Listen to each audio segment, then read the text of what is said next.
The heavy cathedral doors burst open as Harlow Blackwood ran down the steps of St. Patrick's Cathedral, her white Vera Wang wedding gown billowing behind her. The late September breeze hit her flushed face as she frantically scanned Fifth Avenue for an escape route. Behind her, confused gasps and shouts erupted from the star-studded guest list of New York's elite. "Harlow, what the hell are you doing?" Wesley Hammond's voice boomed from the top of the stairs. His handsome face contorted with rage as he stormed after her, designer shoes clicking against marble. She clutched the small waterproof pouch hidden in her bodice.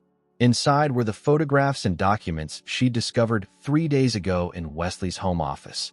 Evidence of the Hammond family's involvement in an international art trafficking ring worth millions. A yellow taxi approached, and Harlow flagged it down desperately. The driver's eyes widened at the sight of a bride in full regalia hailing his cab. "Please," she begged, climbing in. "Just drive."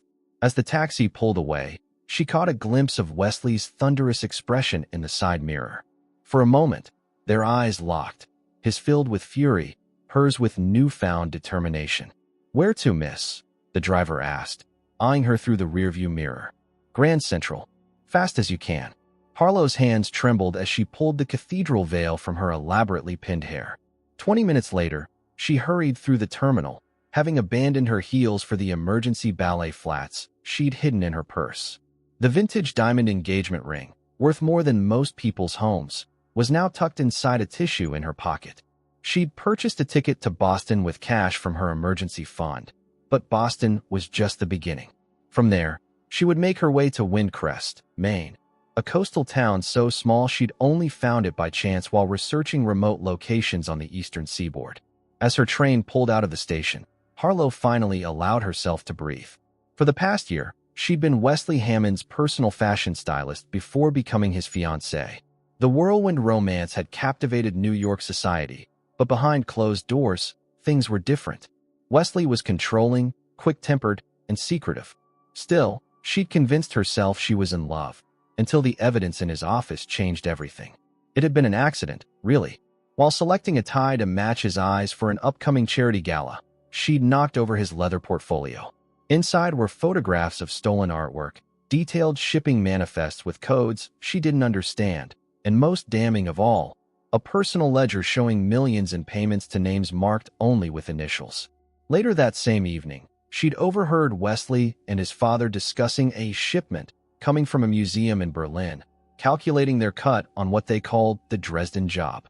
Harlow leaned her head against the train window, closing her eyes against the memory of those hushed, calculating voices. The Hammonds weren't just wealthy art collectors. They were thieves who used their legitimate art businesses as fronts for trafficking stolen masterpieces. She'd spent the next day in terrified indecision. Going to the police seemed logical, but the Hammond influence reached deep into New York law enforcement. An anonymous tip would be traced back to her in minutes. Running seemed her only option, but not without insurance. Using her access to the house, she'd return to copy key documents and take photographs with her phone, hiding the evidence in a waterproof pouch she'd sewn into her wedding dress, her emergency escape plan. Hours later, as the Boston skyline appeared, Harlow slipped into a public restroom and transformed herself. She cut her long auburn hair to shoulder length with craft scissors from her emergency kit, dyed it honey blonde with a box color from a convenience store, and changed into jeans and a sweater she'd hidden in her overnight bag. The wedding dress was stuffed into a trash can. By nightfall, Harlow Blackwood, the fashion stylist, the almost Hammond, the runaway bride whose absence was now undoubtedly making headlines, disappeared. In her place emerged Harper Blake, a young woman with a manufactured past and a desperate hope for anonymity. 3 days and several strategic bus transfers later, Harper stepped off the local transit in Windcrest, Maine, population 3,542. The small coastal town was picture-perfect with its weathered clapboard buildings, fishing boats bobbing in the harbor, and distinct absence of Hammond connections. She'd managed to rent a small studio apartment above a bookstore with her emergency cash.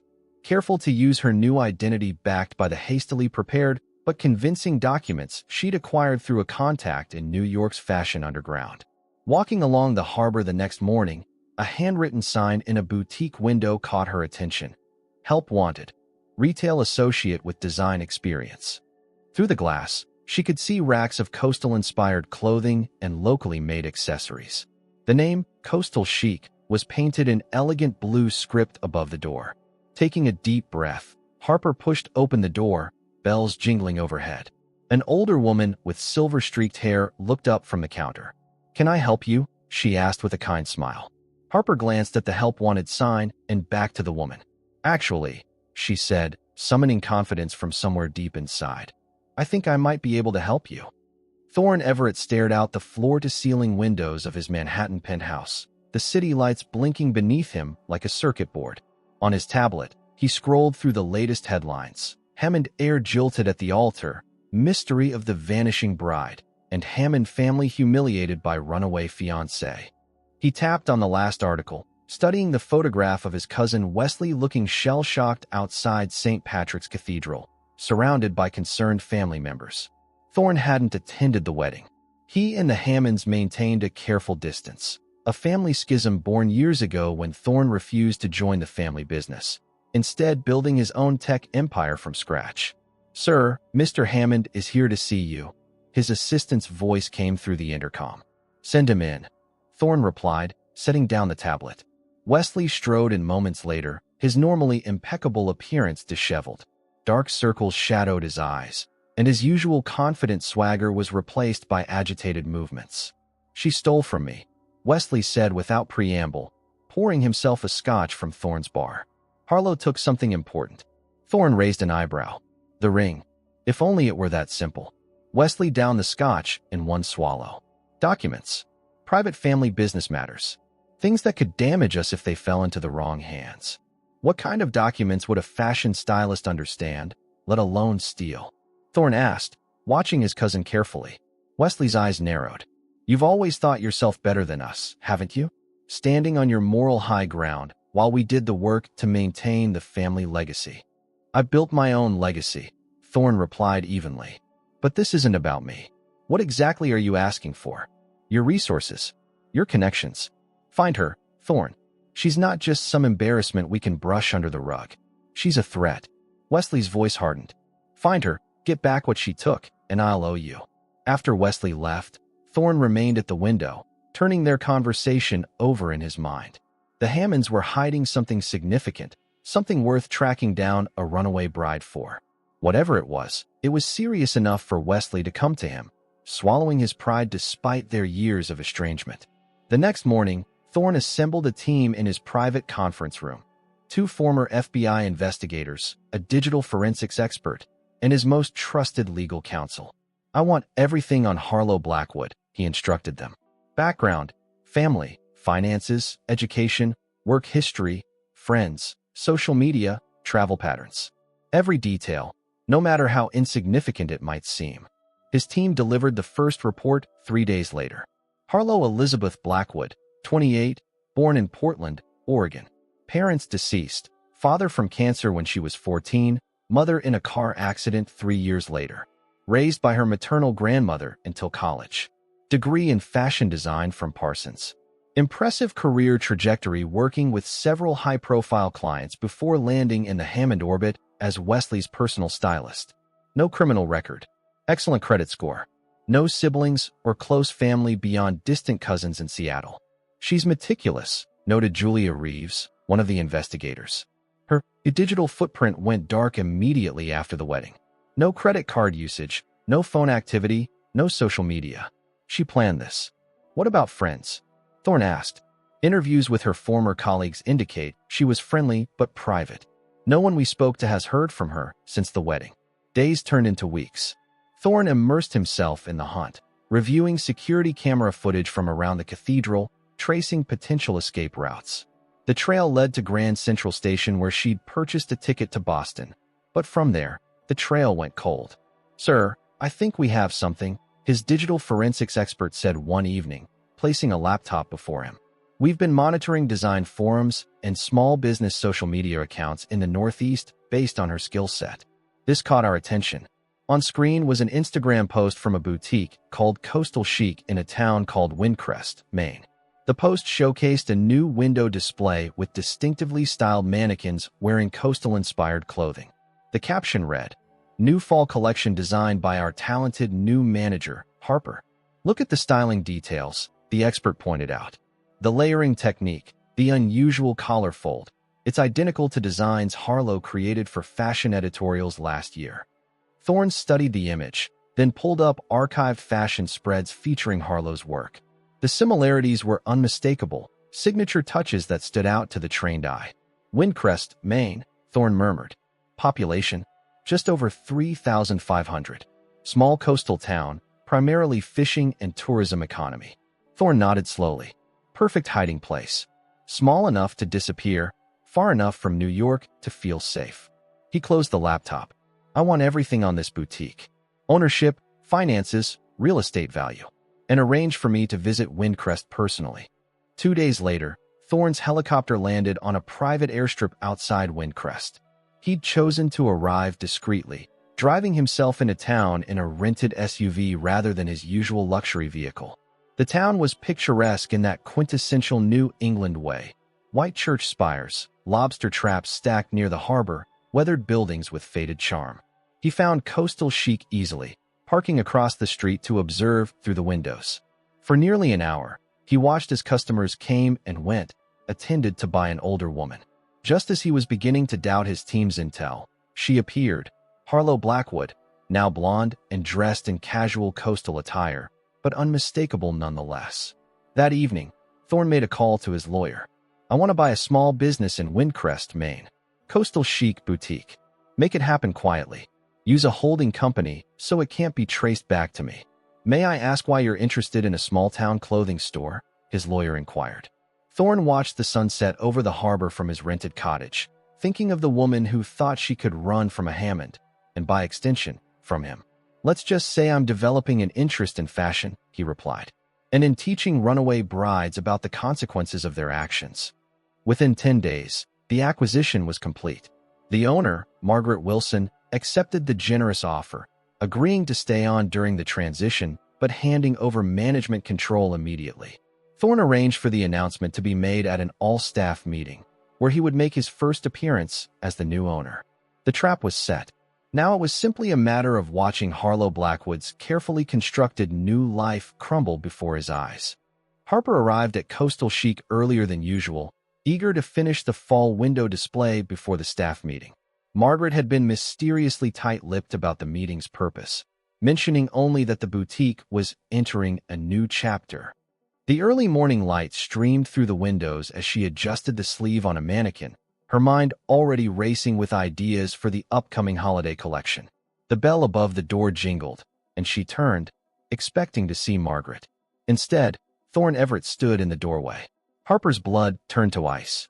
She recognized him instantly, Wesley's cousin, the tech billionaire who distanced himself from the Hammond family years ago. But why was he here? In Windcrest? In her store?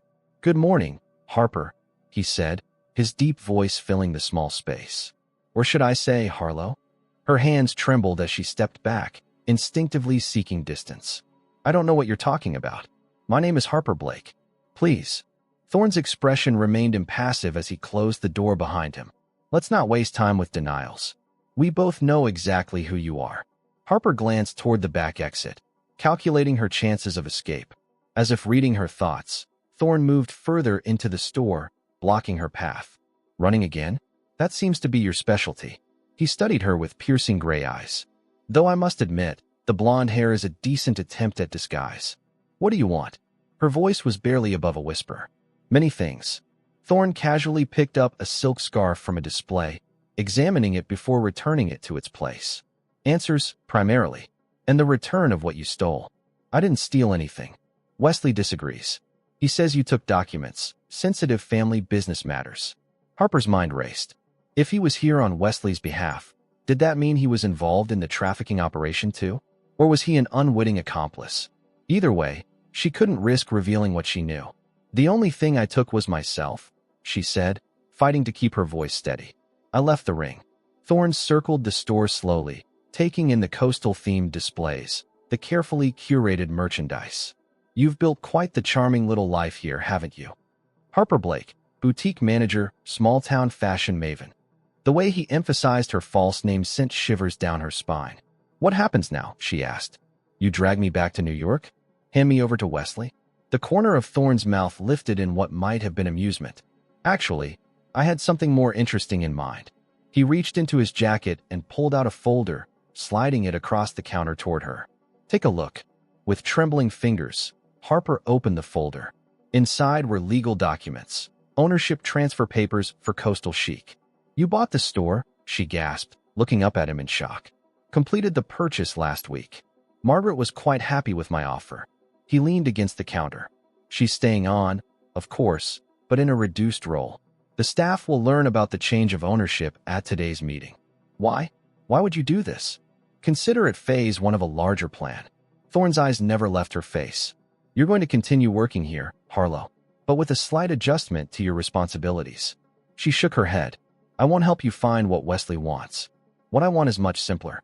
You're going to work for me directly as my personal assistant on a new project. I'm developing a luxury resort just outside Windcrest. Lighthouse Point, perhaps you've heard of it? 300 acres of prime oceanfront property. The boutique will eventually become part of the resort's shopping experience, but there's much to do before then. Harper's mind whirled with confusion. You expect me to just work for you? After you track me down and threaten me? I haven't threatened you. Thorne's voice remained calm, reasonable. I'm offering you a choice. Work with me, or I expose your true identity to everyone in Windcrest, and more importantly, to Wesley. The implied threat hung in the air between them. Why not just tell Wesley where I am now? She challenged. Something flickered in Thorne's expression, a hesitation she couldn't quite interpret. Perhaps I'm curious. The woman who left Wesley Hammond at the altar must be extraordinary indeed. The bell jangled again as Margaret entered, followed by the boutique's 2 part-time employees. Margaret's smile faltered slightly when she saw them standing there. Oh, Mr. Everett, you're early, and I see you've met Harper. We were just getting acquainted, Thorne replied smoothly. She has a remarkable eye for design. The meeting proceeded exactly as Thorne had outlined. Margaret announced the sale, introducing Thorne as the new owner. He spoke briefly about his vision for integrating the boutique into the resort development, assuring everyone their jobs were secure. Then, with calculated precision, he dropped the bombshell. Harper will be taking on additional responsibilities as my assistant for the resort project, splitting her time between here and the development office. Harper maintained her composure through the meeting, aware of Thorne watching her every reaction. When it ended and the others dispersed, he approached her again. My office is in the converted boathouse at the marina. Be there tomorrow at 8. He handed her a business card with an address. We have a lot to discuss. And if I don't show up, then by noon, Wesley will know exactly where to find his runaway bride. He stepped closer, his voice dropping to ensure only she could hear. And whatever you're hiding, whatever you took from him, he'll take back, along with something much more valuable. What's that? She whispered. Your freedom. With that, he turned and left the store, the bell jingling with finality behind him. That night, Harper paced her small apartment, considering her options. She could run again, pack her few belongings and disappear. But how long could she keep running? Thorne had found her once. He could find her again. And next time, he might go straight to Wesley. The documents hidden in her apartment weighed on her conscience. She should have gone to federal authorities immediately, but fear had driven her to run instead. Now, trapped in Thorne's web, she had to play a dangerous game. Get close enough to determine whether he was complicit in his family's crimes without revealing what she knew. At precisely 8 the next morning, Harper walked into the boathouse office overlooking Windcrest Harbor. The interior had been transformed into a modern workspace while maintaining the building's rustic charm. Floor-to-ceiling windows offered panoramic water views, and sleek furniture contrasted with exposed wooden beams. Thorne looked up from his desk as she entered. You made the right choice. Did I? She countered. Or just the only one available? Sometimes they're the same thing. He gestured to the chair across from him. Shall we begin? For the next 3 hours, Thorne outlined the resort project in meticulous detail. Despite herself, Harper found the vision compelling. A sustainable luxury development that would bring year-round jobs to the seasonal economy while preserving Windcrest's character. You'll be coordinating between various design teams, he explained, ensuring consistency across the property. Your background makes you uniquely qualified. My fake background, you mean? Thorne's expression remained unreadable. Your skills are real, regardless of the name you use. As days turned into weeks, their working relationship settled into a tense rhythm. Harper found herself immersed in the project despite her resentment, her designer's mind engaged by the creative challenges. Thorne was demanding but fair, acknowledging her contributions while maintaining an emotional distance that matched her own guarded approach. Behind the professional facade, however, both were playing a deeper game. Harper searching for signs of his involvement in the Hammond family's criminal activities, Thorne watching for any indication of what she might be hiding. Neither realized that the collision course they were on would soon shatter the walls they'd built around their hearts. Dark clouds gathered over Windcrest as Harper hurried along the harbor, clutching her portfolio against the rising wind. The Weather Service had issued storm warnings, but she needed to drop off the revised design concepts at Thorne's office before heading home. The marina was nearly deserted, boats secured against the approaching northeaster. Rain began to fall as she reached the boathouse, fat drops quickly turning into sheets of water that drenched her despite the short dash from car to door. Inside, she found Thorne standing at the windows, watching the churning sea. "You shouldn't have come," he said without turning. "They've upgraded it to a severe storm warning. Roads will be closing soon. I finished the revisions for the restaurant space." She set the portfolio on his desk, pushing wet hair from her face. "I thought you'd want them before the weekend." Now he turned, taking in her drenched appearance with a frown. "You're soaked." "It's just water. I'll dry." She glanced at her watch. "I should get back to my apartment before it gets worse." Thorne shook his head. "Too late for that. The causeway to town is already flooding." He nodded toward the windows where lightning illuminated the narrow road connecting the Marina Peninsula to Windcrest proper. Water was already washing over the lowest section. "I can make it if I leave now," she insisted, anxiety rising at the thought of being trapped with him. "Not safely." His tone brooked no argument. "My house is just up the hill. We'll wait out the storm there." 20 minutes later, Harper stood in Thorne's guest bathroom, wrapped in a borrowed robe that smelled faintly of cedar and something uniquely him. Her clothes tumbled in the dryer downstairs. The situation felt surreal, being in Thorne Everett's home, vulnerable and partially undressed, while a storm raged outside. She found him in the kitchen, making coffee. His modern glass and cedar house perched on the hillside above the marina, offering panoramic views of the angry sea through walls of windows. Despite its grand scale and obvious luxury, the space felt surprisingly warm and livable. "Better?" he asked, glancing up. "Yes." She took the mug he offered, their fingers brushing momentarily. "Thank you. The storm's expected to peak in about an hour. We'll be stuck here until morning." He nodded toward the living room. "Make yourself comfortable." They settled on opposite ends of a large sectional sofa, the awkward silence broken only by thunder and the persistent drumming of rain against glass. Harper sipped her coffee, studying him surreptitiously. In the 6 weeks they'd worked together, Thorne had remained an enigma, brilliant and demanding professionally, but revealing nothing personal. "This is quite the safe house," she finally said. "Not exactly the rustic Maine cottage. I prefer open spaces and light, even during storms." He gestured toward the steel reinforcement visible in the ceiling beams. "Though with appropriate safeguards. You plan for everything, don't you?" "I try." His expression remained unreadable. "It's served me well." A tremendous crash of thunder rattled the windows, followed immediately by darkness as the power failed. "Even for that," Thorne added dryly. The emergency generator hummed to life seconds later, restoring soft ambient lighting.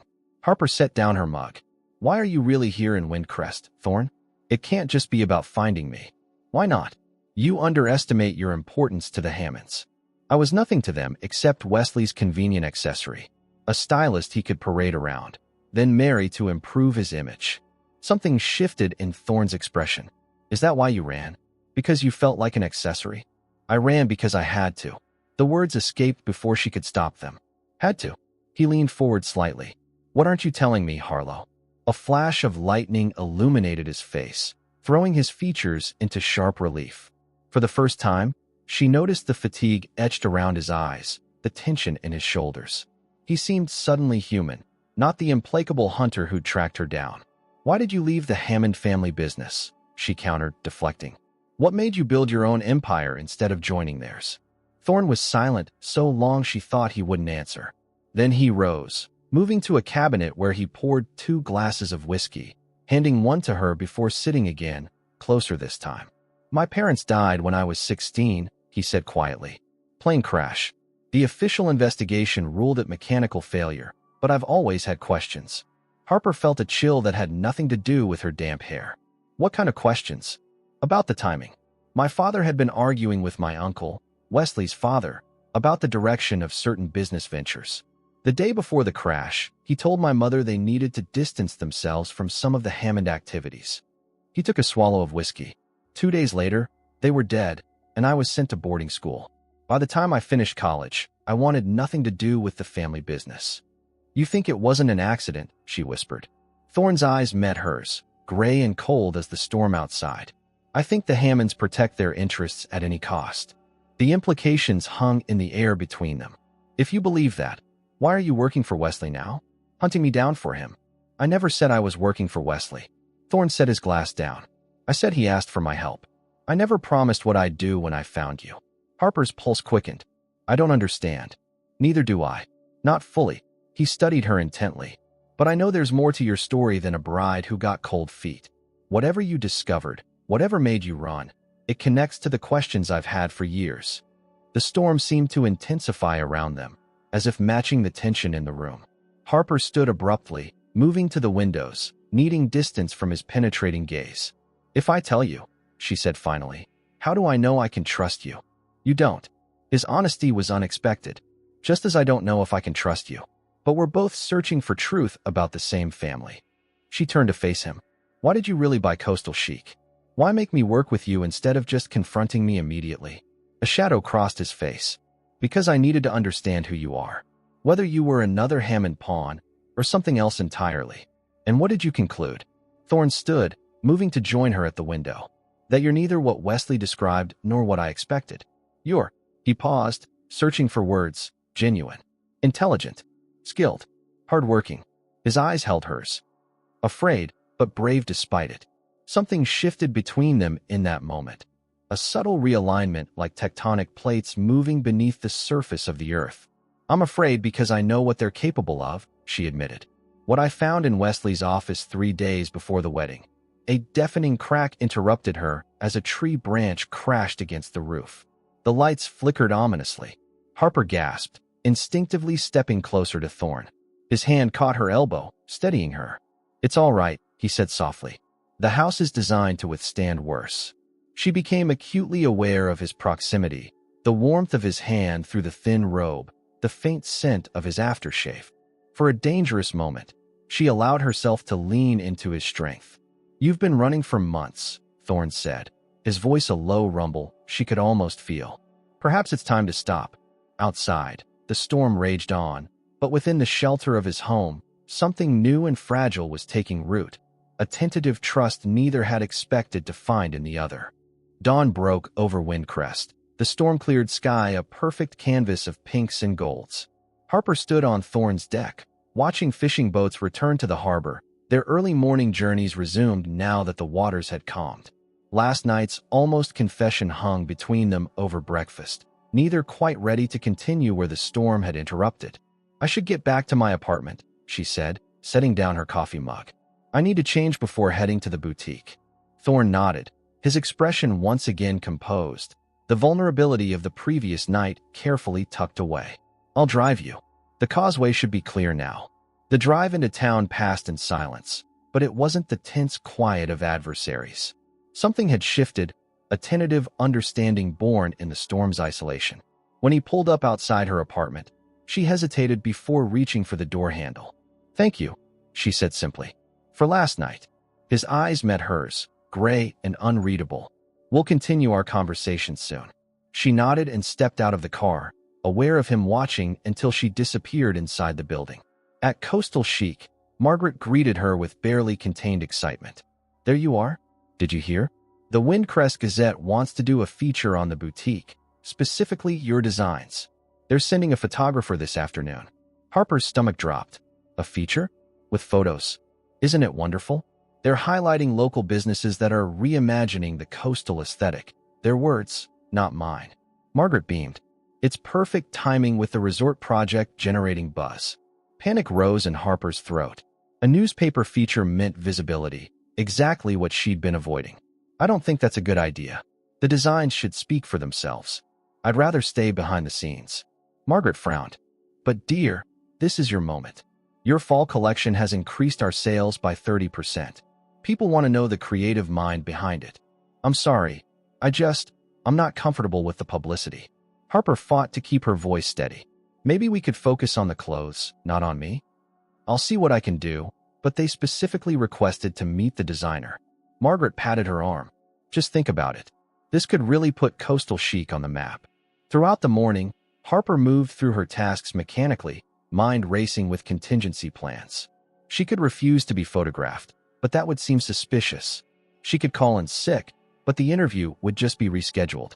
She needed to talk to Thorne, a thought that surprised her with its immediacy. Just before lunch, her phone vibrated with a text from an unknown number. Need to speak with you. Resort office. 1 p.m. Her heart skipped. How had he gotten her number? Then again, he'd found her across state lines. A phone number would be trivial.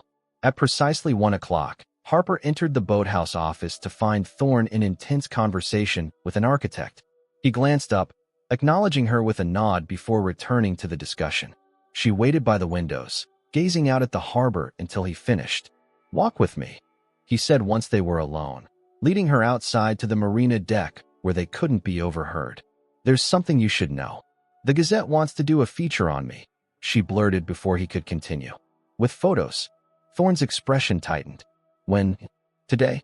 I don't know how to avoid it without raising suspicions. He nodded slowly. That's actually related to what I wanted to tell you. One of my security measures flagged something concerning this morning. Wesley's personal assistant booked a flight to Portland for tomorrow. Cold fear washed over her. You think he's coming here? To Windcrest? I don't know. It could be unrelated business, but the timing. He frowned. A newspaper feature would certainly complicate things if it were to reach the wrong eyes. What should I do? Go through with the interview. Be gracious, but vague about your background. Suggest they photograph you from behind, focusing on your designs, the artistic angle. I'll handle the rest. Handle it how? A hint of his earlier coldness returned. Better you don't know the details. The photographer arrived at the boutique at 3, accompanied by a young reporter with eager eyes and rapid-fire questions. Harper navigated the interview carefully, deflecting personal inquiries with practiced ease, emphasizing her desire to let the clothes be the focus. To her relief, the photographer seemed taken with her suggestion of artistic, semi-anonymous shots, her hands arranging a display, her silhouette against the window, close-ups of her designs rather than her face. As they were wrapping up, the bell above the door jingled, and Thorne entered, his timing too perfect to be coincidental. Mr. Everett. The reporter brightened, recognizing him instantly. Any comment on the rumors that your resort project will feature coastal chic as its flagship boutique? Thorne smiled, a genuine expression that transformed his usually serious face. More than rumors. Harper's vision will be integral to the resort's aesthetic.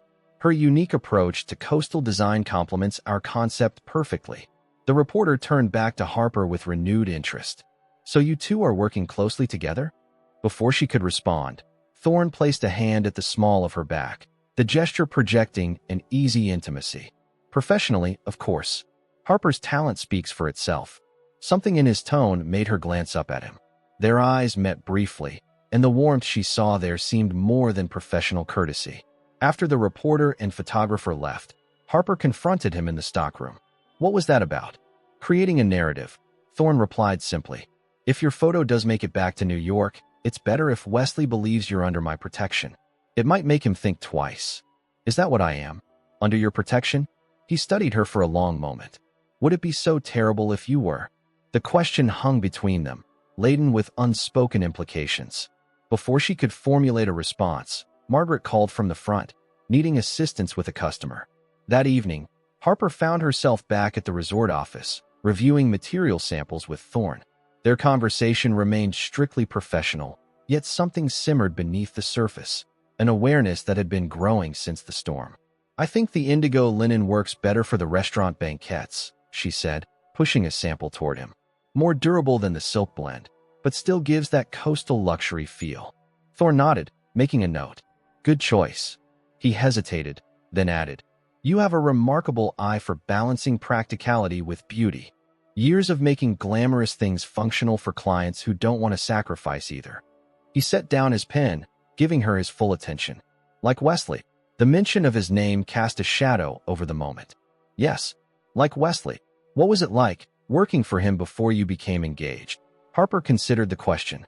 He was demanding, particular. Everything had to reflect the image he wanted to project. Successful, tasteful, old money despite being new money.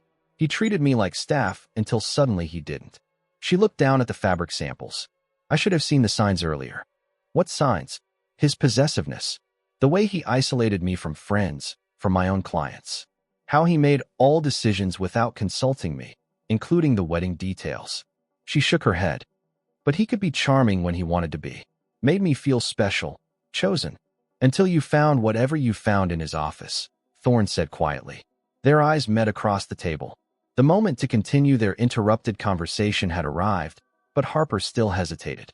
Once she told him, there would be no going back. I need to know I can trust you, she said finally. Not just your words, but your actions. If I tell you what I know, what happens next will be out of my control. I can't promise what I'll do with the information, Thorne replied honestly. But I can promise I won't let any harm come to you. She studied his face, searching for deception and finding none. I believe you, she said, surprising herself with the truth of it. Before she could continue, his phone rang. He checked the screen, frowning. I need to take this. Give me a moment. Harper nodded, moving to the windows to give him privacy. The sun was setting over the harbor, painting the water in fiery oranges and reds. She could see lights coming on across town as Windcrest settled into evening. Thorne's voice behind her was tense. When? Are you certain? A pause. Keep monitoring the situation. I want updates hourly. She turned as he ended the call, alarmed by his expression. What's wrong? That was my security team. Wesley's flight landed in Portland 2 hours ago. He rented a car heading north. Thorne's eyes held hers, toward Windcrest.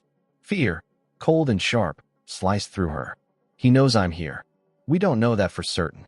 Thorne crossed to her, his hands gripping her shoulders gently. But we need to prepare for the possibility. I should run, she whispered. Now, before he arrives. No. His voice was firm. No more running, Harlow. Whatever Wesley's after, whatever you know, it's time to face it. Together. Together? The word felt foreign on her lips. Thorne's hands slid from her shoulders to cradle her face. The gesture so unexpected she froze. Yes, together. I don't know when it happened, but somewhere between hunting you down and working beside you, something changed. Her heart thundered in her chest. Thorne. He leaned forward slowly, giving her time to pull away. When she didn't, his lips met hers in a kiss that started gentle but quickly deepened with surprising intensity. Harper's hands clutched his shirt, drawing him closer as the tension of weeks dissolved into a different kind of heat. When they finally broke apart, both breathing heavily, reality crashed back with sobering force. If Wesley finds us like this, she started. He won't, Thorne promised, his eyes dark with determination. Tonight, you'll stay at my house. Tomorrow, you'll tell me everything. And then we'll decide our next move based on the truth, all of it. As they drove along the darkening causeway, Harper glanced in the side mirror, unable to shake the feeling that danger was closing in, not just from Wesley, but from the secrets she'd kept and the unexpected feelings developing between her and the man who'd once been her hunter. Morning light filtered through the guest room blinds as Harper dressed quickly in yesterday's clothes. She found Thorne in the kitchen, ending a phone call with a terse, "Keep me posted." Wesley checked into the Windcrest and last night, he said, pushing a coffee mug toward her. Asked about local boutiques. He knows. The room seemed to tilt. Maybe. Either way, we need the truth. All of it. 20 minutes later, they arrived at her apartment. Harper locked the door behind them and moved to the kitchenette. She pulled a step stool to the refrigerator, reached above it, and found a small latch. A hidden panel in the ceiling revealed a waterproof pouch. This is what I took from Wesley's office. Her hands shook as she emptied the contents onto the table, photographs, shipping manifests, financial records, and a leather-bound ledger. Thorne examined the evidence methodically. These aren't art gallery codes. These are stolen artifacts from the Dresden Gallery theft. You recognize them? I've followed art theft cases for years.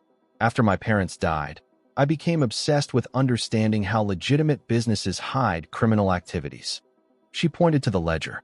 These payments with initials, they're bribes to customs officials, gallery authenticators, even a museum director. Thorne flipped through pages, his face paling. This signature authorizing funds. It's your uncle's, Wesley's father.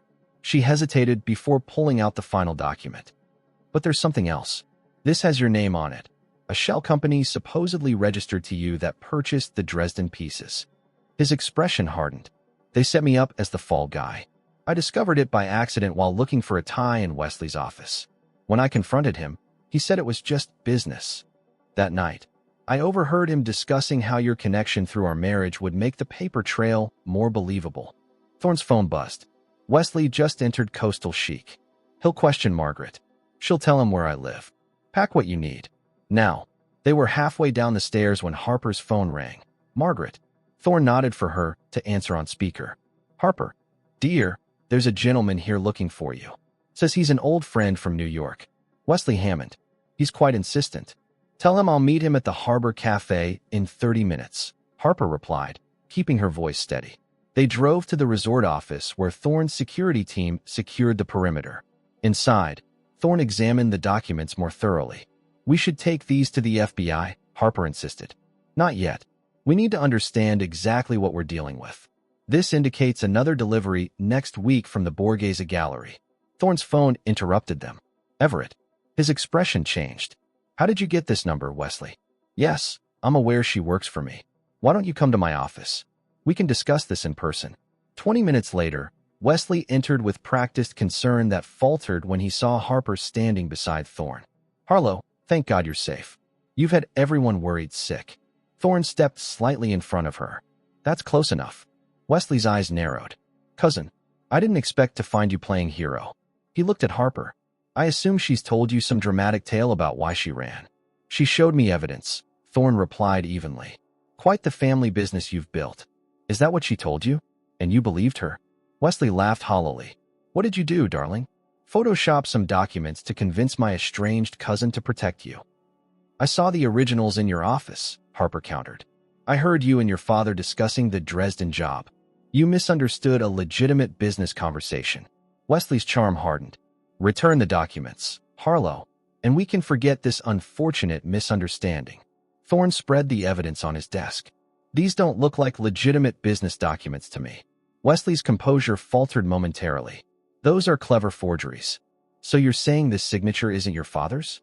And this shell company registration with my forged signature, that's fake too. You're being manipulated, Thorne. Why would we risk everything on stolen art when our galleries are thriving? Because legitimate art doesn't bring the profits that stolen masterpieces do, Harper interjected. Wesley's patience visibly thinned. Enough games. I came for the documents.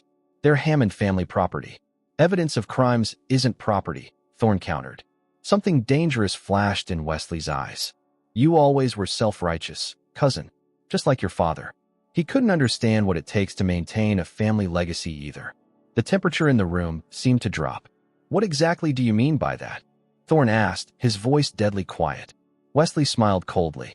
Only that some people are willing to make difficult decisions for the greater good, while others, let's just say your father's moral qualms became a liability.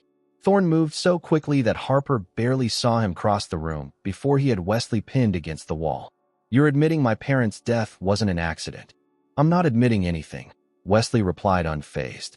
I'm simply pointing out that history repeats itself when people become inconvenient. Are you threatening us? Harper asked, voice shaking with anger. Wesley's gaze shifted to her. I'm offering a final chance. Return everything, sign a non-disclosure agreement, and this ends today. Otherwise, he looked back at Thorne. The Hammond family protects its interests. Always. Thorne released him with a disgusted shove. Get out. Not without what belongs to me. The documents stay with us. And if anything happens to either of us, anything at all, copies go directly to the FBI and Interpol. Wesley straightened his jacket. You're making a serious mistake. Both of you. He paused at the door. I'll give you 24 hours to reconsider. After he left, Harper sank into a chair, trembling. He as good as admitted to killing your parents. Yes, and he threatened to do the same to us. What do we do now? Thorne was silent, staring at the door. When he turned to her, his expression was cold, distant. I need time to think, to process what just happened. Thorne. She reached for him, but he stepped back. Not now, Harlow. My entire understanding of my parents' death just changed. I need space. I understand. What about Wesley's threat? My security team will escort you back to your apartment. Pack for a few days. You'll stay at a secure location until I figure this out. And us? What about? There is no us right now, he cut her off. There's only the truth and what we do with it. As Harper left with the security team, she felt a hollowness expanding inside her chest. Just when she'd begun to trust Thorne, to believe they might face this together, he'd shut down completely. She'd finally revealed all her secrets, only to lose the connection they'd been building. The safe house turned out to be a modern cabin on the outskirts of Windcrest, overlooking a secluded cove. Harper stood at the wide windows, watching waves crash against jagged rocks below, a perfect reflection of the turmoil inside her. Thorne's security team maintained a discreet presence outside, but 2 days had passed without a word from him. She'd called Margaret with a vague excuse about a family emergency, arranged remote work for the boutique, and tried to focus on resort designs to keep her mind occupied. But thoughts of Thorne, of that brief moment when his walls had come down during the storm, kept intruding. The sound of tires on gravel drew her attention. A silver SUV approached, not Thorne's vehicle. Her heart raced until she recognized one of his security team escorting the visitor, her elderly neighbor from town, Mrs. Rivera. Package for you, the guard explained after security checks, handing Harper a thick envelope. Inside was a simple note in Margaret's handwriting. This arrived for Harper Blake at the boutique. Seemed important. Be well, dear. The envelope contained photocopies of all the evidence she'd shown Thorne, along with a handwritten letter. Harlow, I've made my decision. I'm returning your original documents. These are copies for your records. By the time you read this, I will have confronted Wesley one final time. Whatever happens, know that I don't blame you for any of this. You were brave when I was blind. Panic gripped her. Thorne had gone to face Wesley alone. She rushed to the security team. Where's Mr. Everett? I need to speak with him immediately. He instructed us not to disturb him, ma'am. Said he had personal business to attend to. With Wesley Hammond? Please, this could be dangerous. The guard hesitated before checking his phone. He's at his house on the marina. Arrived there an hour ago. Take me there. Now. Mr. Everett's orders were. Override them, she insisted. This is life or death. 20 minutes later, the SUV pulled up to Thorne's house. His car was in the driveway alongside a black Audi, Wesley's rental. Harper instructed the security team to wait, approaching the house alone. Through the glass walls, she could see both men in the living room, engaged in what appeared to be an intense conversation. She entered quietly, catching Wesley's voice mid-sentence. Foolish to think the FBI would believe you over us. We have judges, politicians, law enforcement on our payroll. I have evidence, Thorne countered, his back to the entrance. And the truth about my parents' death. Wesley noticed Harper first, his expression shifting to calculated charm. Ah, the lady of the hour joins us. Perfect timing. Thorne turned, surprise and anger crossing his face. Harlow, you shouldn't be here. I got your letter, she said, moving further into the room. You shouldn't face this alone. How touching, Wesley sneered. The runaway bride and the avenging cousin united against the big bad family. It's over, Wesley, Thorne said. I've already sent copies of everything to federal authorities, with details of your threats against us. Something dangerous flashed in Wesley's eyes. You're bluffing. Tell him what you just told me, Thorne demanded. About my parents. Wesley laughed mirthlessly. You want the truth? Fine. Your father was going to expose our operation to the feds. Said he couldn't live with the moral compromise anymore. So father made a decision. The plane's mechanical failure was arranged. Tragic, but necessary. Harper gasped, while Thorne remained eerily calm. And that's why you involved me in the Dresden theft documentation, Thorne said. Insurance against me ever discovering the truth. Precisely. Wesley reached inside his jacket. Which brings us to our current predicament. Harper's blood froze as he extracted a small handgun. Wesley, don't. This ends today, he said, aiming at Thorne. Another tragic accident. Cousin kills runaway bride in jealous rage, then commits suicide from guilt. Security is right outside, Harper warned, inching closer to Thorne. They're currently occupied with a minor distraction I arranged. Wesley's smile was cold. I've planned for everything. Not everything. Thorne's hand moved to his jacket pocket, removing his phone. This entire conversation is being recorded and live-streamed to my attorney and the FBI's Art Crime Division. Wesley's composure faltered. You're lying. Check your phone. Thorne nodded to Wesley's pocket where a notification chimed. It's being reported now. The Hammond family art smuggling operation, including your confession about my parents. Wesley paled, fumbling for his phone with his free hand, the gun wavering slightly. Harper seized the moment, grabbing a heavy crystal vase from a side table and hurling it at him. The distraction was enough for Thorne to lunge forward, knocking the weapon from Wesley's hand. The two men crashed into furniture, trading blows. Despite Thorne's greater strength, Wesley fought dirty, landing a vicious hit that sent Thorne stumbling backward. Wesley scrambled for the gun, but Harper kicked it across the room before he could reach it.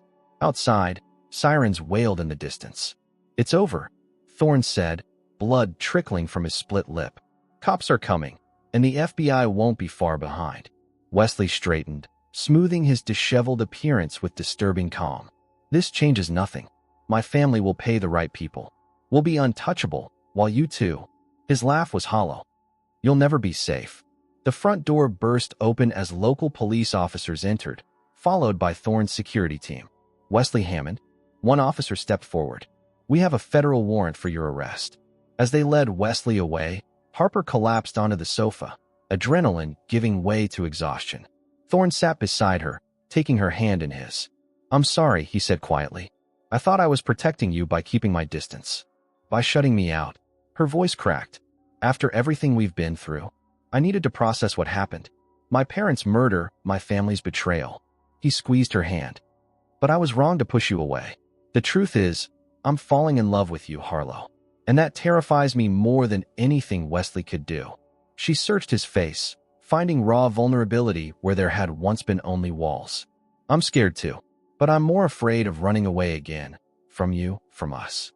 As the chaos of police activity swirled around them, they remained still in their fragile moment of truth, two damaged people finding unexpected harbor in each other's hearts.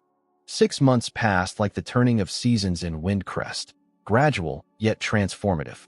Spring arrived with a riot of wildflowers along the coastal paths and a sense of renewal that mirrored the changes in Harper's life. She stood on the pier, watching morning light dance across the harbor, contemplating how completely her world had shifted since that fateful day.